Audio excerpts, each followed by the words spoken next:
The animation studio that brought you beloved family classics has now introduced a streaming service, Disney+. And now, from the same community that brought you Reactaholics podcast, comes a new show where we discuss Disney Plus content old and new.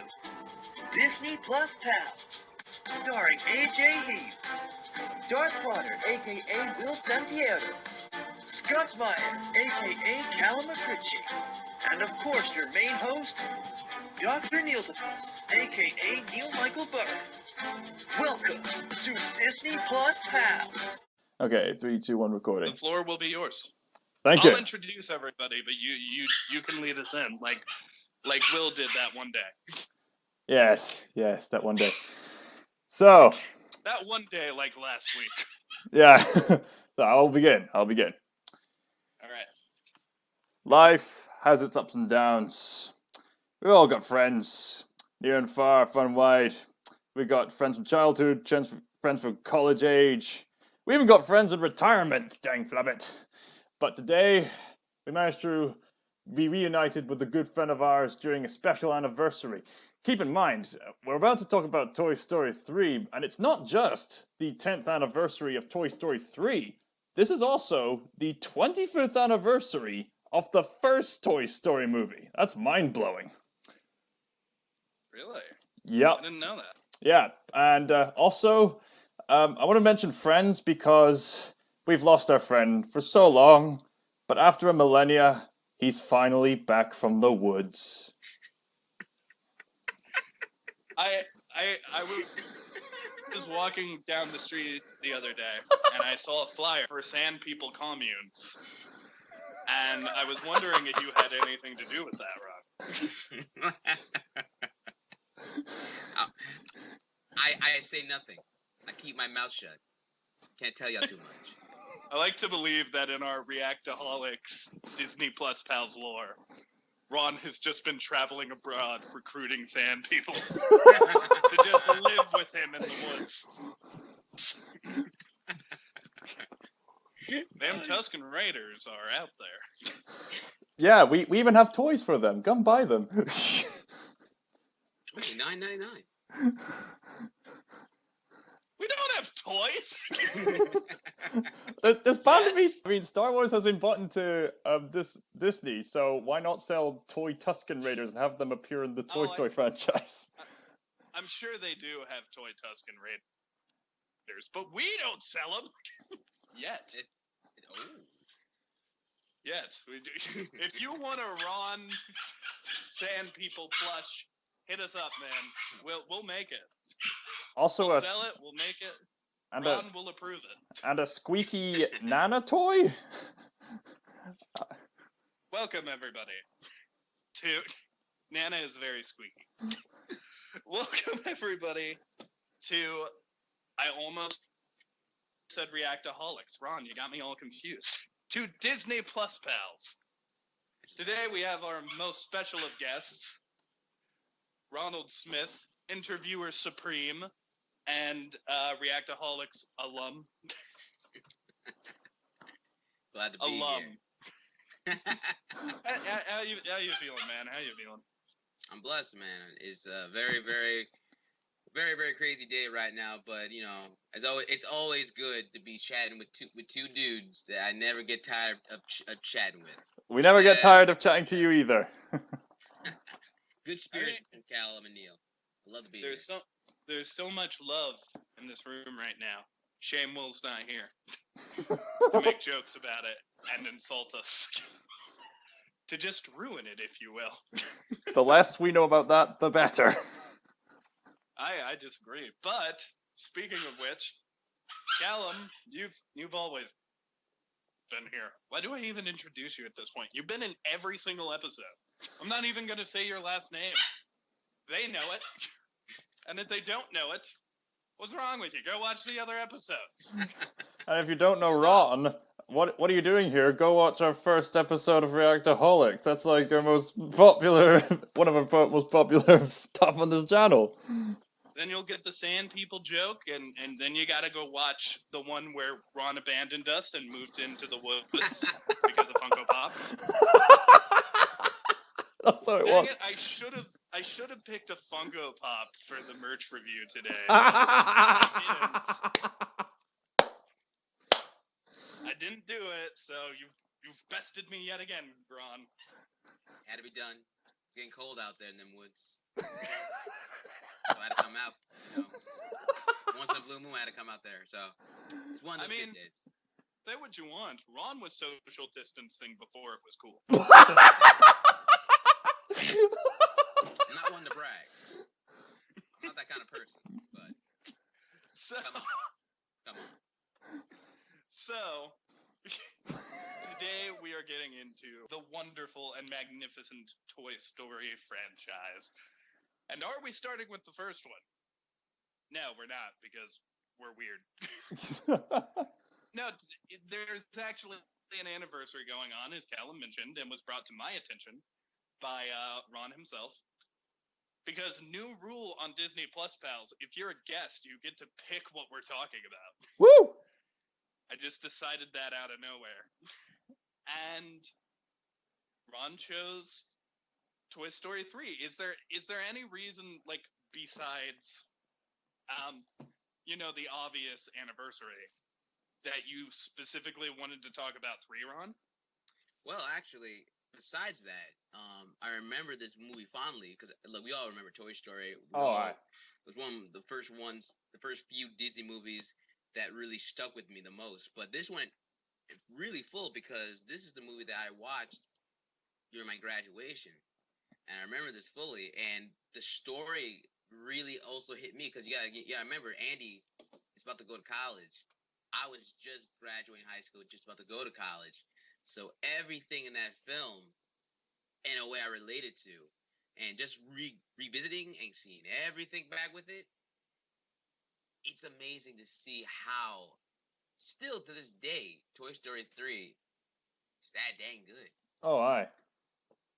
Yeah, I was very pleasantly surprised. Like, of course, like, going into Toy Story, I knew the movie was going to be good. Like Toy Story 3, I knew it was going to be good. It's hard to find a bad Toy Story movie. But when watching it yesterday, I was like, sort of going in with fresh eyes. Like, I hadn't seen anything from the Toy Story franchise besides Toy Story the musical. Don't worry, we'll get to that eventually. Maybe not today, but eventually. I haven't seen anything except for that for maybe 2 years, and just to dive right back in, head first into what may be the best of the movies. It was something special. And I know, like, when I was like, I think this might be the best one, everyone was immediately like, no, Toy Story 2. And I agree, because, like, in my memory before watching it yesterday, I would have told you, yeah, Toy Story 2 is the best one. But now, after watching it, I need to rewatch Toy Story 2 and compare. This was really, really good. And then you're going to watch Toy Story 3 again. Then you're going to watch Toy Story 2 again. Then you're going to watch Toy Story 3 again. Then you're going to watch Toy Story 2 again.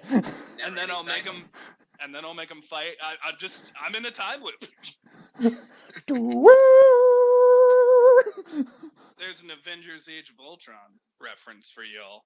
But, yeah, no, I remember just sitting here, and I actually struggled with my notes, because how many times can you say, this thing is amazing?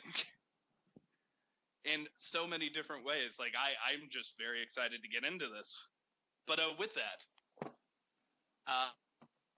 let's talk about our experiences seeing it for the first time, how we were introduced to Toy Story 3, and since you haven't gotten a chance to talk yet, Callum, I would like you to lead the charge. Wow. Okay. Well, getting introduced to Toy Story 3. Wow, that's like getting introduced to, I don't know, breathing air, or getting introduced to toys in general. It just happens. I mean, I love the movie, but one of those things is very much more important. Biased. So how did I get introduced to the Toy Story? Well, I mean, with Toy Story 3 and the very nature of that movie, of course, being introduced to Toy Story 3 involves being introduced to the previous 2 movies, which came out long before this one. Side note, I'm still kind of surprised we're not doing the 25th anniversary of the first Toy Story movie because it was released in 1995. Anyway, so Maybe we so will. I Maybe mean, we will. during my childhood, of course, we all watched the classic Toy Story, and it was a revolutionary film for CGI. I mean, Pixar and the people working behind that had worked on some special effects here and there in the past, but this was their first full-blown attempt of making an entire movie out of CGI. They had restrictions, and they came up with a creative premise of toys magically coming to life.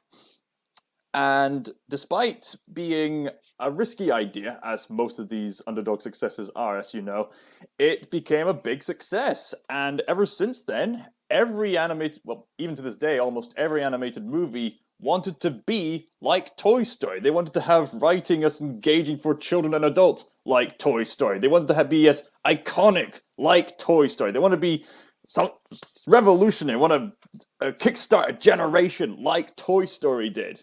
And Pixar, ever since then, has released success after success. And not long afterwards, they of course made Toy Story 2, where they struck gold again.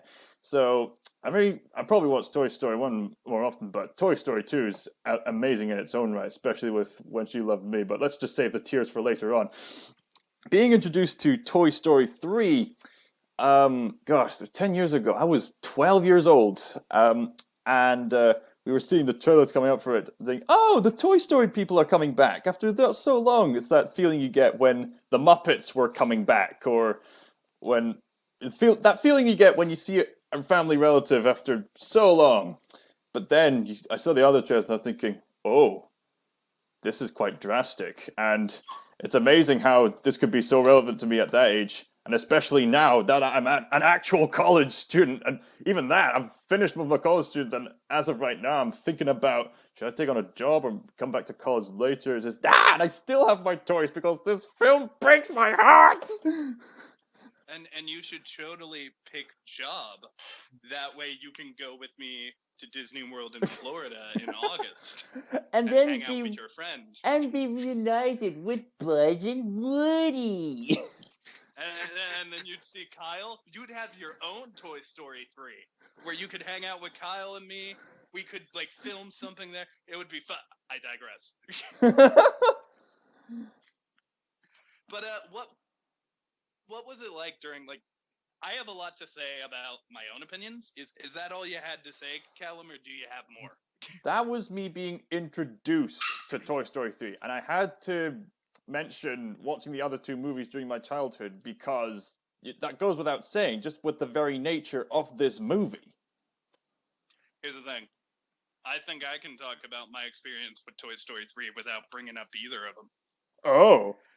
Maybe I can bring up 2 for a second, but after done. Okay, So after seeing 2, which I think I saw.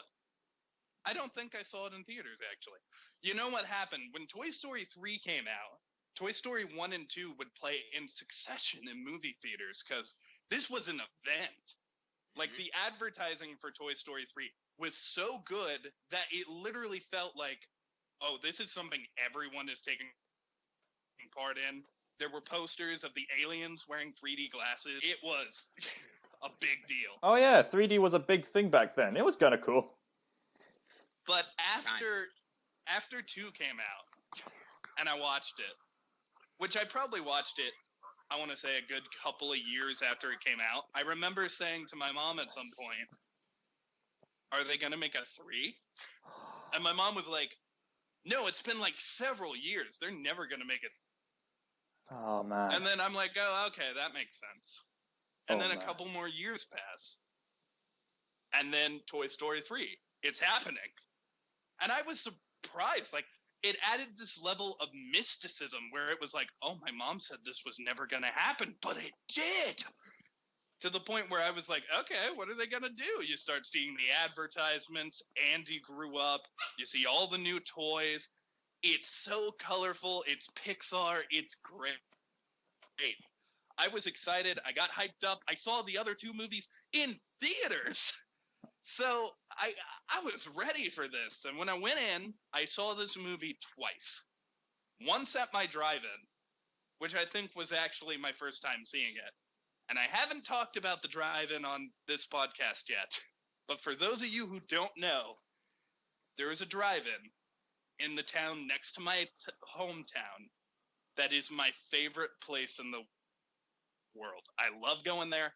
I watched Jumanji there the other day. I love this drive-in.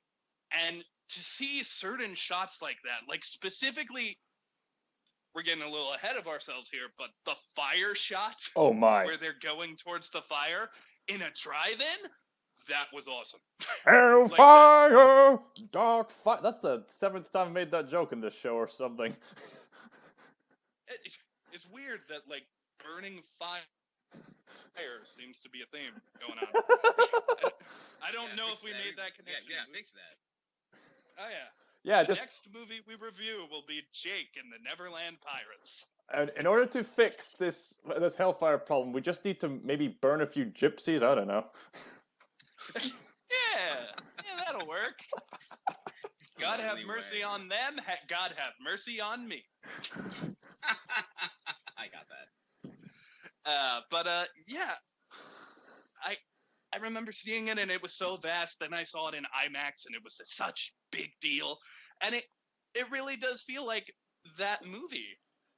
That it feels like growing up the movie. Even the characters, like, of course, Andy is growing up, but even the characters in it have to go through this arc of, like, the next step. Yeah. And how scary it is to like take. That. It's a wonderful, wonderful film.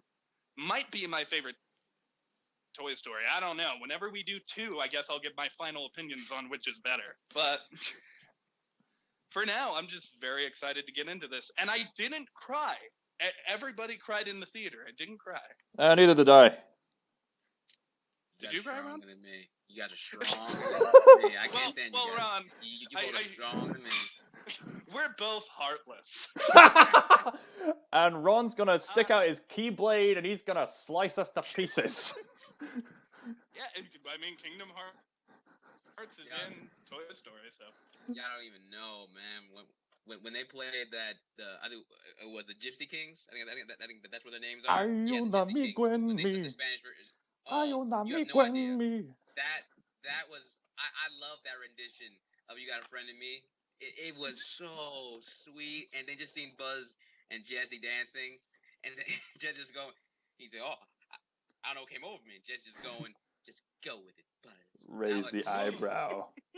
and then it was. Because after all that, and you just hearing the music, the way the music's going, like literally, then when it was done, I guess I was smiling so much that I did cry. I was like, oh, that was so good.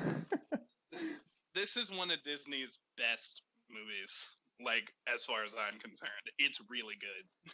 You could tell the way that the Disney, the Toy Story franchise, you could like Callum brought up, that you can tell that this franchise, they really care about what they put in, and how, yeah, the films about talking toys, you know, like, oh, and they come to life, oh my gosh, but there's more layers to them, and each film, it grows with them. It grows each and every time, and no wonder that, well, not me, but there's a reason why so many people do call this one of the best Toy Story films. Like, it really kind of checks off the bullet points of what everyone expected, and then went over beyond what they thought it could be. There's this game I've been playing called Phoenix Wright, and I'm bringing it up because people on this channel will know about it. And the very last chapter of the trilogy, they essentially did a chapter where it's like, okay, we're going to do this chapter where we pull stuff from all the other games and we just make it relevant. Our final chapter is like the final arc. And with this, it really felt like they were pulling stuff, like the little nods to, oh no, Jesse is claustrophobic. And we know about that because Toy Story 2. Oh no, Buzz is Space Ranger Buzz again. Just like Toy Story 1. It's all these, Nana, I know. Return of the Calm down, astronaut. There's just all of these, like, little things that's like, hey, we're the third one. look at how far we've come. And I'm just like, oh my gosh, this movie is so emotional. And I'm ready. I'm ready to get in. Let's dive do into it. Yeah. this. Let's do it. Speaking of callbacks, the opening immediately opens up in Andy's imagination, just like in Toy Story 1, with voice lines directly from the first movie, except this time we get to see his imagination. It's brilliant. Oh yeah, It's so advanced out on especially with some of the new toys too. Like that was insane. it was literally like I don't have my notes up yet, but I think I wrote something along the lines of, God, I missed this movie. Just as soon as I saw that intro, I was like, oh yeah, I'm in for a treat. And they captured it. That's playing with your toys, where you're just making up powers for like, oh, a Mr. Potato Head can be a burglar. That can happen. The little aliens are like in their gang. It's great. I love that scene. It's so creative and wonderful. Was Go ahead, the pig? What's his name? Ham. What's Ham. his name? Dr. Evil but he Pork calls Chop. himself the evil Dr. Porkchop. He grew as you see his ship. Like, that was not dropping in the monkeys. I never. Oh, when I was a kid, I never really thought about that as a kid. That never crossed my mind. I should have done that. Like that was actually creative. I really love the scene where like the train goes into the canyon, and then Buzz just comes up and goes, "I'm glad I could catch the train," and then they go fight That is the such criminals. Ba-dum. It's a movie pun, but at the same time, like just in Andy's mind, it's like, this is perfect. Yeah. This is what a child would. This come is up my with. masterpiece. Indiana Jones and the Last Crusader's got nothing on this. Oh yeah, I do think this movie is a masterpiece. I do think it's a really, really good movie. So after that amazing, don't want to undersell this enough, oversell this enough, amazing intro, Money. we get Andy actually like playing with the toys. And what's really funny is we get the ending to the battle scene with actual Andy where he's like, Buzz, shoot my badge, but Woody, it will kill you. Just do it. It's wonderful. I am gonna fanboy out today. I am so excited. We're all But then gonna we do get that. the montage of Andy growing up, of him loving these toys. Every time when that intro comes, every time when that song hits, Nostalgia. and you're right that oh, look, we should be ashamed to say that to understand. Yeah, nostalgia hits us hard with this song, but watching those clips of Andy growing up, man, like, cause it's honestly, man, it made you sit back and be like, his relationship with these toys, and just him growing up, but also too, I think it did a good job of setting us up of like, because the movie is actually growing up with the audience that first watch it back then. I love it when art does that. So it's telling its audience, this is basically you. You were with Andy with this moment, and every tiny moment of him growing until the very end when we see him as grown Andy. That's And deep. I was all like, wow, man, like then we're off to the races after that. Well, the saddest part is, and this is where you this kind of sets up the ending, where Andy and so you know how I said I didn't cry, Ron? Mm-hmm. That was true until yesterday. Oh. Okay. I did cry yesterday, and I mean it. It's okay. Because of the ending scene, and we all know what I'm talking about, but we'll get there. Too far But ahead. It's set up here. The ending scene is set up where the toys literally have to take his phone and hold on to it and try to trick him into opening it up. And then Rex is literally like, oh my gosh, he touched me. He hasn't touched these guys for years. And you understand it because, like, you grew up, you moved past your toys. Everyone has that moment. Yeah. I mean, I also did that, but then as an adult, I had this resurgence and became a collector of toys. That's how I know it happens. Yeah. Toy Story 3 might actually have played a role in that because every time, Whoa! like, maybe I can give these away. It's like, no, I gotta keep these. These are mine. You That know, was the beginning of pop collectors. And that is how a young Neil Burris was born. Funko Pop's champion to crusade against Ronald Smith. But the toys decide, okay, we're going into attic mode. And everybody's into it for a second. Like, Woody's like, hey, there's a TV up there. There's a racetrack. They're all laughing. They're still a family. These pieces of plastic are a family that I feel for. So hardcore. And then Andy reveals that he still cares about them. He bags them up. He is completely okay. He's going to put them in the attic. Maybe his kids can play with him down the line. But then hijinks. Poor hijinks. Oh, something I actually ignored is Sarge. They leave. They just get out of there. The army guys. Because they're like, on the track. Oh, go ahead, Will. Was it, I think the voice actor of the Sarge, I think he died. Like, I think he died and I think that those were like his last, the last things he recorded. Don't quote me on that, but I think that was the thing, Well, they do pop up again at the ending to give the characters a happy ending. yeah. So because Also, I think the voice actor of Slinky Dog passed away, and they had to get a different voice actor to take on the job. So, yeah, this is all getting very bittersweet here, and it kind of rubs salt into the wound that the song echoes and fades out with Andy playing with the toys. Yeah, because you're right, because it was kind of like hinted in Toy Story 2 when the mom was giving stuff away, and she didn't get rid of toys that Annie didn't even play anymore. So this was already we've known that this has always been a thing, but now, like you said, Neil, the toys saying, "Hey, look, we're gonna be put in the attic. Look, don't worry." Especially Jessie. She's been through this before. And we don't know she has a traumatizing experience through all this. So just to let them know, look, as long as we're together, guys, we're gonna be fine. We're all gonna be good. And look, distractions happen.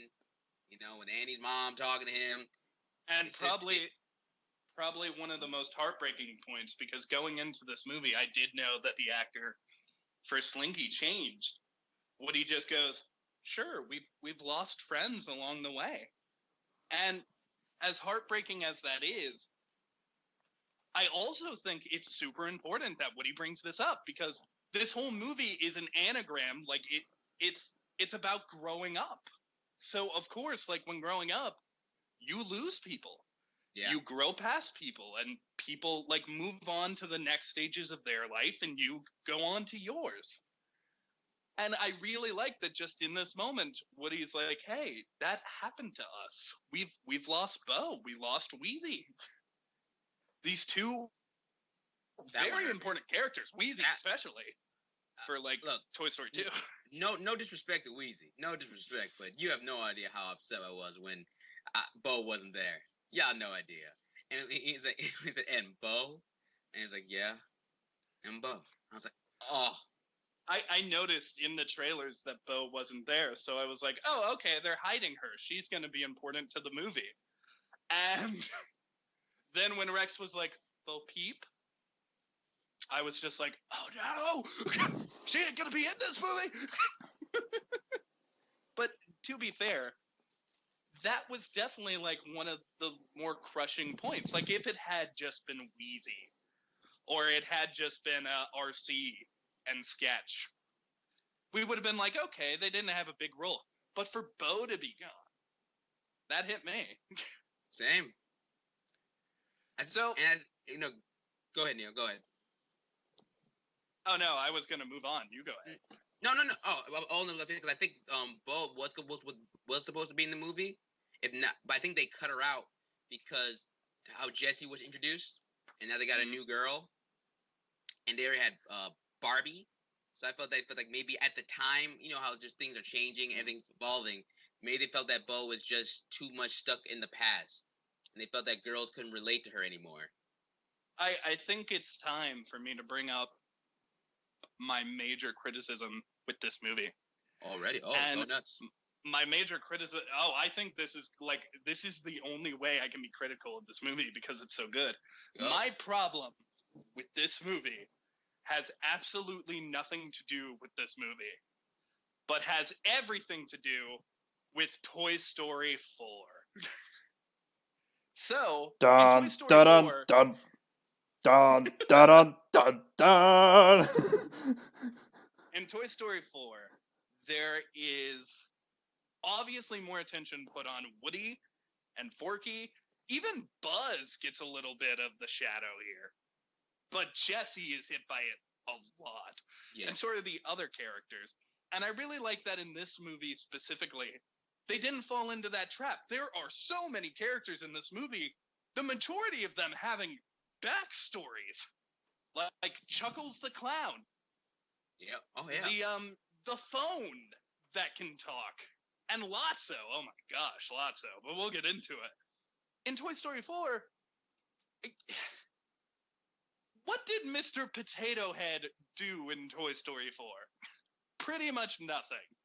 What did Mr. Potato Head do in this movie? Well, he became a tortilla, he became a zucchini, he was key in breaking everybody out, and he finally accepted the little green aliens as his sons. I just think that Toy Story 3 was perfect, a perfect ending. And then Toy Story 4 is like, oh yeah, all of Woody's character development is out.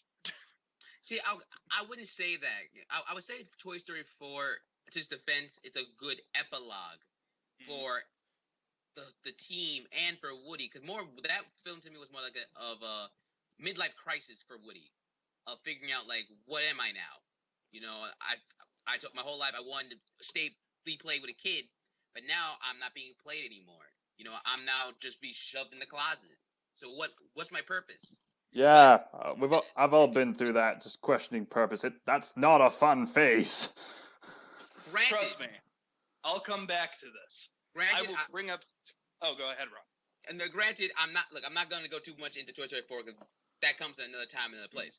But for Toy Story 3, yes, that the great compliment we can give them is that, especially with characters that were some characters that were introduced from the Toy Story 2 to now, so now you got a full-blown roster, not including the new characters of the villains. There's a lot of people, a lot of cooks in the kitchen. How in the world are they all going to get time to go?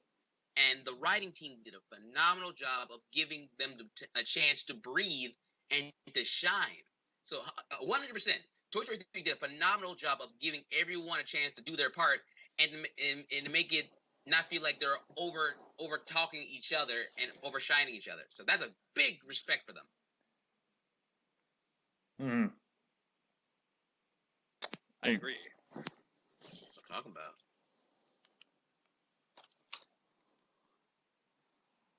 And then I apologize for my silence. Literally during that, a male person showed up and Nana got out. So literally, Callum, you can cut this, but literally it was like I had to answer the door and like grab a package. And like then Nana got out, so I had to chase her. I was listening though, I promise.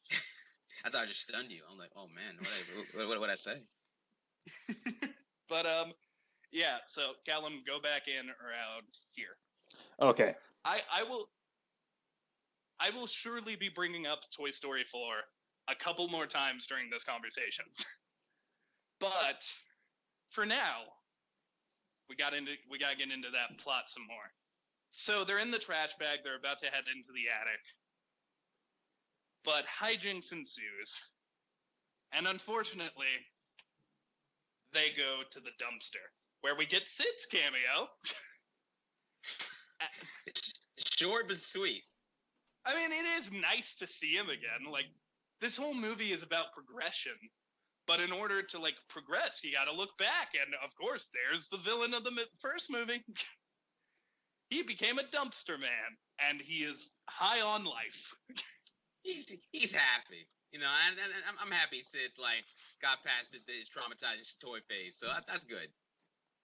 I mean, to be fair, if you really think about it, Sid did nothing wrong. He was just playing with toys. He was just an aggressive kid. He was just he played with his toys very aggressively, and I've known people like that too. So that's I understand letting a little bit of aggression out on your toys. I get that. I have a plush toy of Patrick, which I am sure you would abuse royally, Ron. Look here, you already know the truth. I ain't gonna try. We have art of you hurting Patrick at this point. Art I will use during this episode. Yeah, I made that. Gala made that.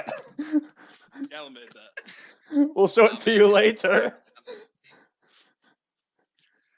But I'm so happy. So they see Barbie is established as a character. Oh yeah. Because she's going to be donated to Sunnyside. You want to talk about Barbie? Look, I love what they did with Barbie. Like one character I never thought would get so much screen time and development. Come on, like did anyone else really care about? For Barbie as a whole, how in the world could we expect to get that much depth? You know, she was put in, you know, in the sun. It's Sunnyside, right? She was one of Molly's toys. No. I know that. Talk about when they all went to the daycare. It's called Sunnyside. Yeah, the daycare is called Sunnyside. Yeah, Sunnyside. Think about that, man. Like I love how Barbie was shown to be when it looked like all she was just the side piece of the Ken doll. And again, too, shout out to Ken just to get the Ken doll boy some character depth to him. Very good characters, both of them. And I love that. I love how not only was she was, you know, them being together, she was also dedicated to her friends and a very part of trying to stop this stuff, you know. And you love how like you can take a property and say, okay, what in the world can we do with them that not a lot of things. Look, Barbie's done a lot of things. They made her so many other things, but the norm is that, you know, nobody cares. So I love that. This film did such a nice freaking job with that, and I say good love to that. Yes. And this is a character who started off as a comic relief in Toy Story 2. Indeed. And now Barbie is a member of the Toy Story. I really like that. I in my own head, I like to believe it's the same Barbie, but it probably isn't. Like, what are the odds it's the same Barbie? What are the odds? No chance. I mean, come to think of it, all the Barbies from that shop came back to Andy's house to have a party at the end of Toy Story 2. Oh, you're right. They're there with Wheezy. So maybe like one of them was like, oh, I'll stick around. There's a girl kid here. Maybe it was one of them.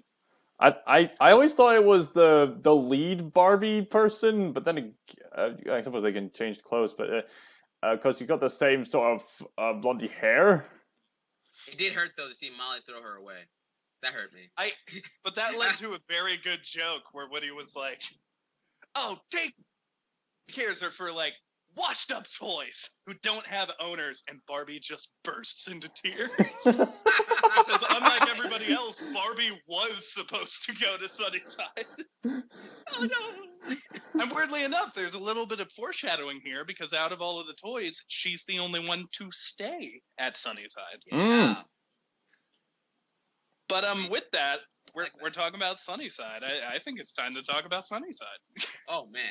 Wait a minute. We haven't even got out of that how they got there beforehand, because they're in Andy's room. They're talking about moving on. Andy was going to put them. Right. Yeah. We did talk about the attic and them getting in the trash bag. And Sid, of course. Trash bag incident. Sid's cameo because of the T-shirt. They get out of the trash bag. Andy tried to kill us. No, you didn't try to. You didn't do that. Hey, let's go to the daycare. We don't need the murder anymore. Once again, this movie is so good at foreshadowing because weirdly enough, trash is also a big part of the movie. Like, Oh. are they trash Oh man. or are they people? Oh man. And it's definitely something that's also played around with. I'll give it one compliment. It's also played around with in Toy Story 4, where you have this character with Forky who thinks he is trash. It's played around here too, and I really like it. That it's got that symmetry. Oh man. The ever so existential question: are we trash or are we worth something? And the toys, they ask that question, and in the fire scene, they get their answer. Wait, hold on. Don't go. Look, let's don't go there yet. Hold on. Oh, don't worry. I'm just excited. Hold on. Hold it there. Hold it there. We got a long way to go for that one. Hold on. All right. So they escape. They get in the car. It's actually Jesse's idea to go to Sunnyside. Everybody's into it because it means they get to stick together. That's what's most important here, sticking together. And Woody is just trying to stop them, and he gets carried along. And this movie's pacing. The pacing is so good. Every event just flows into another. The toys think they're thrown away. They go to Sunnyside. Woody doesn't want to go to Sunnyside. He tries to escape. Uh-oh, he fails. He goes to Bonnie's. Later, he talks about Bonnie and gets the toys in there. There's just such good pacing. But Sunnyside itself, at first, is beautiful. All of the toys freak out. There's this Jack in the Box new toys. Yay! It's wonderful looking, and we are introduced. By the way, there is this one scene that I want to bring up, just because I have a little bit of a story here. There is this buff dragonfly that Mrs. Potato Head, like, touches the muscles of. It kind of looks like it's supposed to be a He-Man character, but it's just a really buff dragonfly. And I always loved his design to the point where I bought that toy, and I have that toy. I have that buff dragonfly. Do you want to His show it name on? is Twitch. Do you want to show it to us later? I mean, we'll see. But we're introduced to Lotso on the back of the truck with his cane. By Ned And Betty. I have another story here where at Toy Story, they sold the Lotso Huggin' Bear. It looked exactly like the movie, and it smelled like strawberries, and it was wonderful. Yeah. Every time I see Lotso now, I just think of strawberries, and I can smell strawberries in my head. And that is so weird, because this guy is terrible, cruel, awful character. But I love him. But here's the thing, though, and I think that's what I really like about this character, is that Lotso is, in this way, he's like a cult leader. You know, when you get introduced, when you walk into these new places, they don't come off as an evil person. You know, they're all saying, "Hey, welcome. We love to have you here. See here, you don't have to worry about anything else. And here, your family, your home." And that's the thing. You're manipulating them into thinking that this place is just, not knowing that in the cracks that there's some dark things here. Oh. And there's a reasoning for everything that they do. And it's like and then you fully see it not only like a cult, it's like a prison. And they literally brainwash Buzz into doing what they want. Oh my There's goodness. a callback to the first one. You Cult hit the nail on the symbolism? head, bro. Cult symbolism? Well, I am not gonna watch this movie the same way again. Yeah, Once again, I'm not kidding you. Yes. Continuing our Disney+Pals trend of dark themes and innocent content. We had cannibals and racism in Peter Pan, racism in the Haunted Mansion, brutality and hate crimes in Newsies, and now we have cults in Toy Story. Are we ever gonna be pure? It's the only way to tell these stories. Only if you're Winnie the Pooh. I But can't that's the wait great to thing do about this. Lotso, though, because the voice actor, Ned Betty, I think I'm saying his last name wrong, but he did a good job of balancing his voice for being, soft and sweet and so giving. But then when he could turn it on a switch, and his voice becomes more, more sinister and very, very, very to the point of just looking of a person that you could tell is lost, but he has been so far gone that he believes that what I'm saying is right. You might Now, think I'm wrong, but I'm doing the right thing. I think we can disagree on which movie might be the best, but I think we can all agree Lotso is the best villain in Toy Story. Yeah, I fully agree on that. Hmm. But for that introduction, yeah. I really got into what you were saying about the voice, because at some points it's charming when he's like, oh, hey, big baby. And then there's other points where he's like, she replaced us. It is so good to see this character that has so many dimensions and can be truly, truly evil. And he's a stuffed teddy bear. I think that's a good twist to that. Yeah, I think that's a really good for them to do that. Yes. I love this movie. There's nothing else to say. I love this movie. I mean, the only thing you have to watch out aside from Lotso is those puddles. Ugh. Gross. That joke actually made me wince. I was like, gross. Before we did this episode, something just dawned on me. I know it's a daycare center and these, kids are kids, but these kids are unhygienic. Poor Mr. Potato Head is getting most of the ewy brutality. He slips on a puddle and then he goes to the sand pit and he's like, "Oh, I had to touch these Lincoln logs." I don't think those were Lincoln Logs.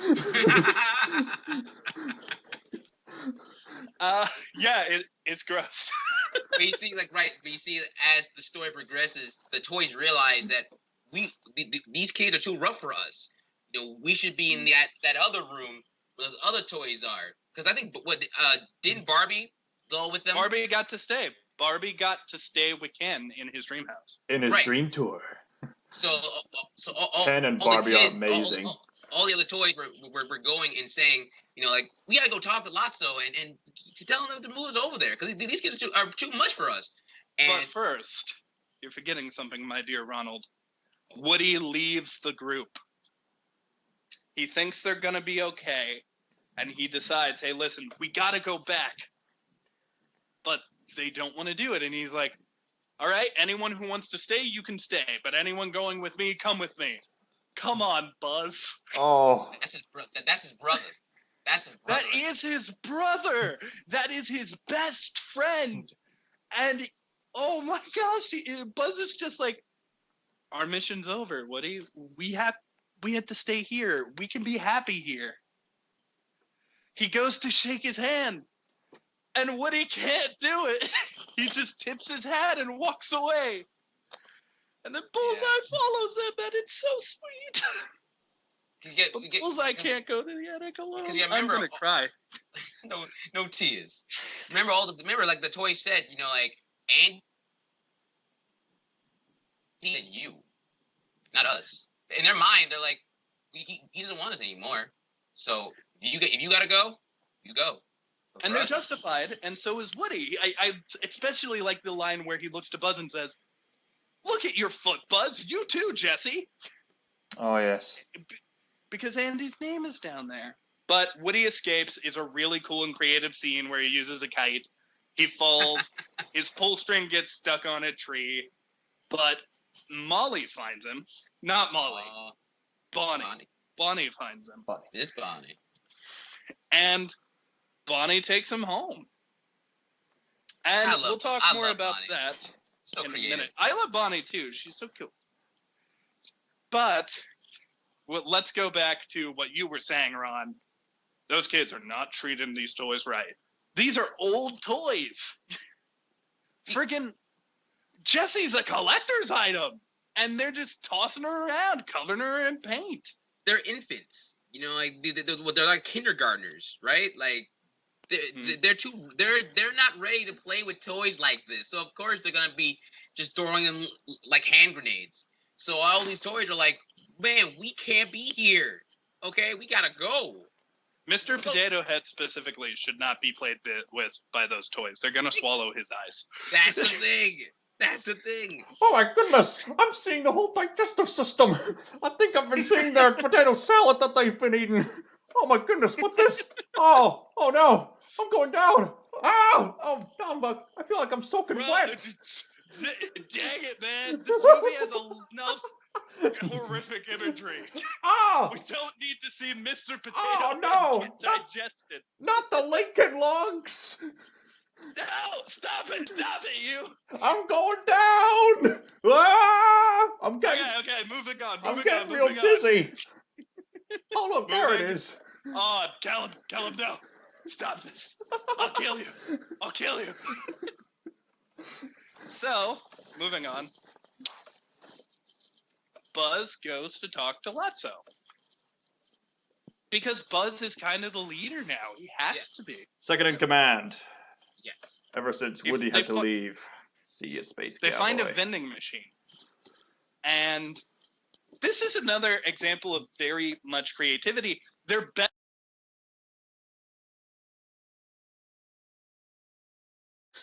Through us, you can have faith, trust, and pixie dust that we'll deliver to you part 2 of this conversation in the next episode.